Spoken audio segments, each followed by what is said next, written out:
Esta es una información muy interesante y sobre todo que compete a los trabajadores, a los asalariados, y vamos a explicar esto. Primero, María Fernanda, bienvenida.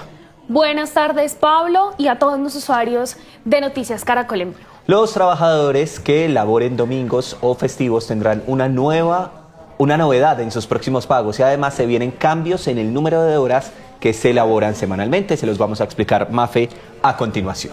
Así es, Pablo, pues se tratan buenas noticias para cada uno de los trabajadores que están vinculados con un contrato formal, porque desde este fin de semana verán reflejado un aumento en sus próximos pagos. Un segundito, ahí porfa, Mafe, ayúdennos con las gráficas que precisamente nos van a ayudar a entender un poco. Bien. Exactamente, entonces ahí como lo estamos viendo en pantalla, a partir de este fin de semana el recargo dominical y también por festivos pasa del 80% al 90%, un ingreso extra que se verá si usted trabaja un festivo o el día de descanso obligatorio, que puede llegar a ser el domingo, en el caso de otras personas que el día de descanso obligatorio pues puede ser un martes, un miércoles, un jueves. En el caso en el que le toque trabajar ese día va a tener un recargo del 90%. Para el 1 de julio del 2027 va a llegar hasta el 100%. De otro lado, es importante mencionar que si usted trabaja los fines de semana, pero pues tiene que trabajar un festivo, este también va a tener ese recargo dominical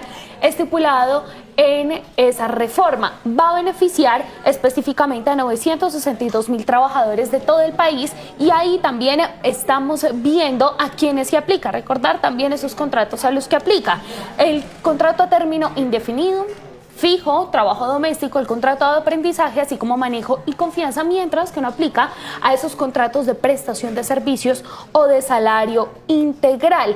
Vamos a ver algunos de los ejemplos que en este momento pues tenemos, y es que para el caso, por ejemplo, de una persona que gana el salario mínimo con 1.750.000 pesos, va a recibir 7.292 pesos por hora trabajada. Eso es un cambio muy importante, sobre todo que tiene que ver con ese bolsillo de cada uno de los trabajadores. Bueno, muy bien, muy importante esta explicación, pero hay muchas justamente dudas que surgen a raíz de esto. Tenemos una gráfica adicional, ¿verdad? Sí, esta es una gráfica adicional, y es que otro de los cambios que viene precisamente con esa reforma laboral tiene que ver con las horas trabajadas, que pasa de 44 horas, que en este momento está a 42 horas a partir del 15 de julio. Ese límite de horas no se podrá pasar semanalmente.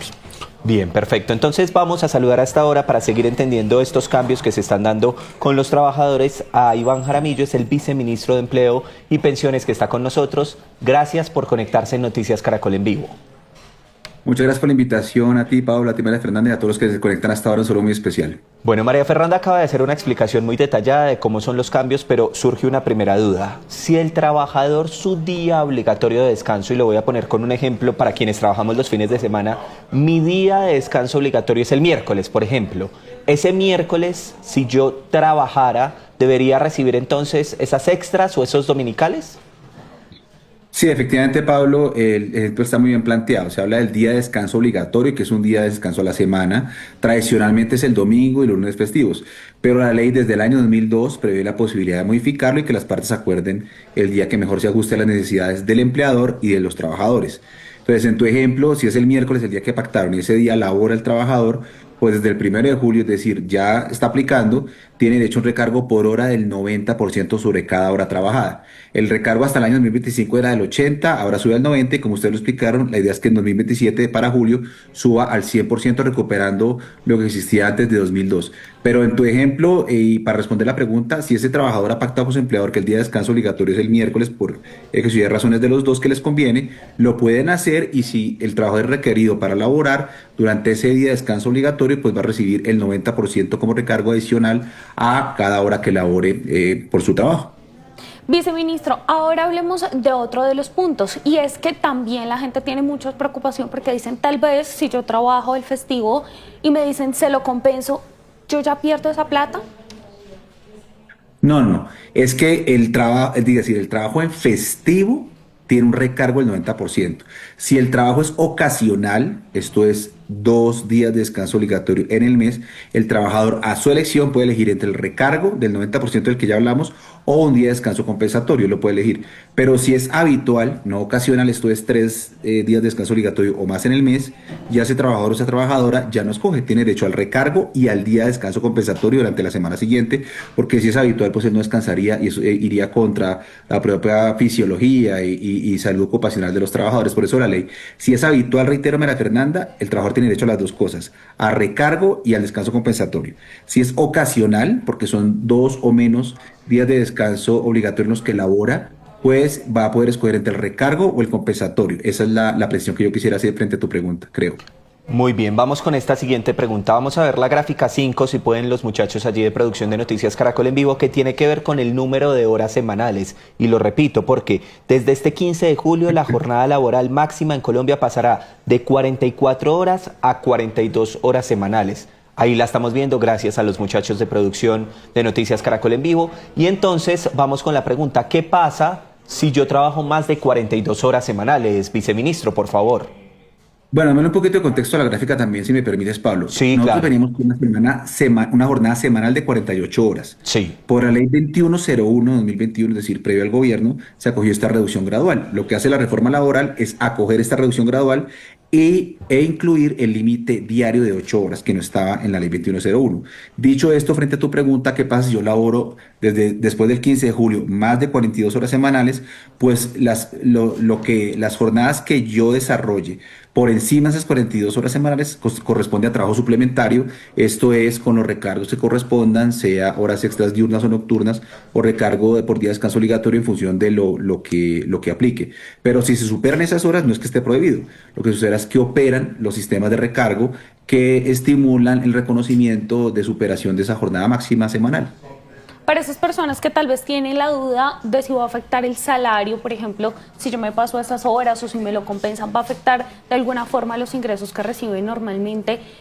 ¿Se va a ver afectado, viceministro?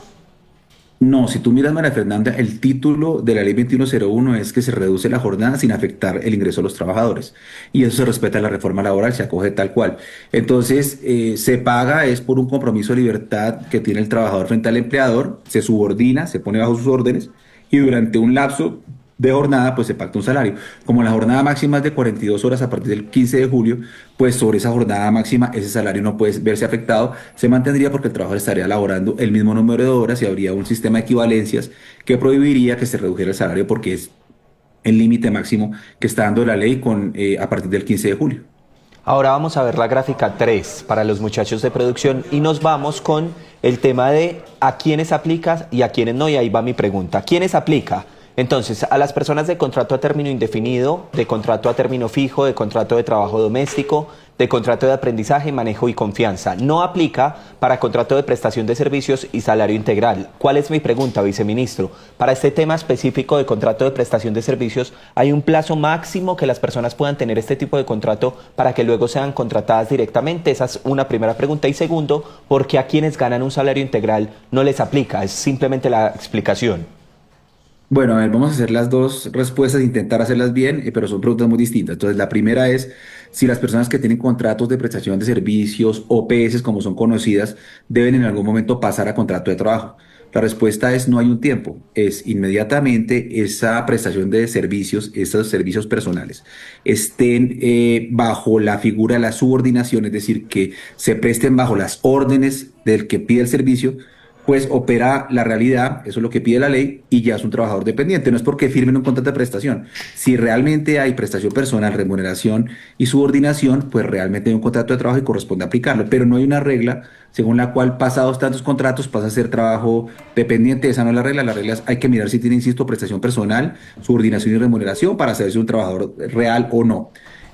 Puede haber una confusión en la pregunta que imagino a qué corresponde, y es que con la reforma laboral, si los términos fijos al cuarto año ya pasan a ser indefinidos, puede ser por ahí Sí. la idea de clarificar eso. Y sobre la segunda pregunta, el salario integral, La razón es que se hace un pacto de salario integral para los que ganan más de 10 salarios mínimos, quiero ser muy claro en esto, tiene que el trabajador debe ganar más de 10 salarios, se les da un factor prestacional del 30% como mínimo y ahí se tiene compensado todos estos recargos por laborar en horas extras, en trabajo suplementario, en días de descanso obligatorio, entonces es por eso, pero lo que no está habilitado por la ley, quiero ser muy claro en esto, Pablo y María Fernanda, es que yo pacte salario integral con alguien que gana un salario mínimo. Eso es ineficaz, digamos que no es válido para que todos entiendan, no es viable esa ruta. La ruta de salario integral es solo para los que vengan más de 10 salarios, más al menos un 30% de factor prestacional.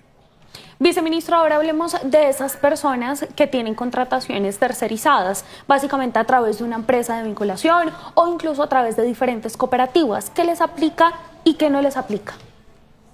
Bueno, en tercerización lo que hay es una figura en que el empleador pues puede acudir a esquemas en los que bajo una figura de responsabilidad puede prestar los servicios a través de otros. Entonces, si es un contratista independiente o si es, por ejemplo, una temporal, pues es un trabajador, aplica exactamente la misma regla. Lo que pasa es que su empleador es, en un caso, la temporal, en otro caso el contratista, pero no me quiero detener en eso. Lo que quiero es expresar que desde que sea un trabajador dependiente, aplican estas reglas y va a tener derecho al reconocimiento de estos recargos por trabajar en días de descanso obligatorio, horas extras, trabajo suplementario, etcétera, y la disminución de la jornada a 42 horas exactamente. ¿Qué pasa con una empresa que no cumple o con los dominicales o con las horas extras o con la jornada que no está, digamos, respetándole al trabajador? Primero, ¿qué pasa con esa empresa? Y segundo, si un trabajador considera que no le están respetando su jornada, ¿qué puede hacer? Bueno, esa es la pregunta, Pablo, siempre hacen, yo siempre la contesto de la misma manera, yo aspiro a que haya un pacto social, de que se entienda que esto es en beneficio de todos, no va a perjudicar a nadie, no es que la empresa se vea afectada, porque es que a mayor equilibrio, vida personal, el ocio, etcétera, con la vida laboral, pues hay mayor productividad, el trabajador tiene más compromiso, el trabajador está probado que tiene unos mejores desarrollos, una mejor prestación. Pero ¿qué pasa si definitivamente eso no ocurre? Pues esas disfuncionalidades, que espero sean las menos, corresponde corregirlas a través de los conductos que establece la ley, esto es, a través de inspección, vigilancia y control del Ministerio de Trabajo o de los jueces. Entonces, si el trabajador considera que se le ha vulnerado un derecho, debe ir ante un juez laboral para que se le respete.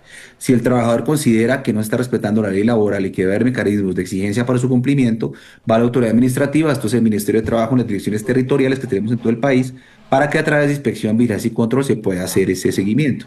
Pero insisto, yo aspiraría a que se entienda que esto es en beneficio de todos, no se perjudica a nadie, lo contrario, la mayoría de países están reduciendo las jornadas incluso a menos horas de 42 y esto el recargo por día de trabajo en día de descanso obligatorio, pues está recuperando lo que había previo a la ley 189 de 2001. Pues viceministro, muchas gracias por este espacio acá en Noticias Caracol en Vivo, sobre todo hablar de esas dudas que hoy en día tienen los trabajadores, que no se les va a bajar el salario en primera medida, que ese día de descanso obligatorio, bien sea dominica, el domingo, otro día diferente se debe pagar y que sin duda alguna pues se van a ver beneficiados no solamente con este pago adicional que tiene un alivio importante en el bolsillo, sino también con esa reducción de la jornada laboral. Dos noticias muy importantes que sin duda alguna no solamente impacta a los trabajadores, sino también a todos los hogares. Gracias, viceministro. Muchas gracias, Pablo. Muchas gracias, María Fernanda. Un saludo a todos los que se conectan hasta ahora.